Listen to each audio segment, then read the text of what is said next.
Buonasera e ben ritrovati con il TG Flash di New Sicilia. Le temperature sono decisamente e drasticamente scese in Sicilia, dando finalmente il benvenuto all'inverno, giunto in ritardo rispetto alla tabella di marcia stagionale.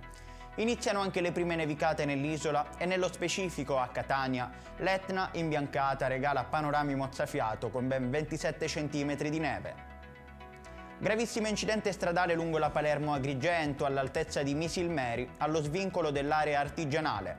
Secondo quanto si apprende si tratterebbe di uno scontro frontale tra due mezzi. Il bilancio è di 2 feriti, di cui uno trasportato in codice rosso all'ospedale civico in gravi condizioni e uno in codice giallo al policlinico. Un'adesione pari a circa il 70%. Questi i dati dello sciopero dei benzinai in Sicilia secondo FAIB Confesercenti Sicilia. Per diverse settimane i gestori sono diventati il capro espiatorio del rincaro dei prezzi. Le norme pensate dal governo con l'introduzione del prezzo medio e con le conseguenti sanzioni rischiavano di appesantire ancora di più la situazione. Ancora freddo, neve e temperature glaciali in Sicilia.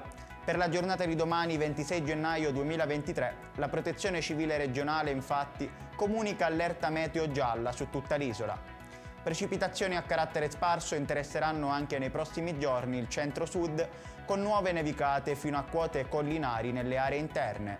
Le province siciliane più calde risulteranno essere, secondo le previsioni meteo, Catania e Messina con massime di 14 e 13 gradi. Ed è tutto per questa edizione, il prossimo appuntamento sarà domani alle ore 10.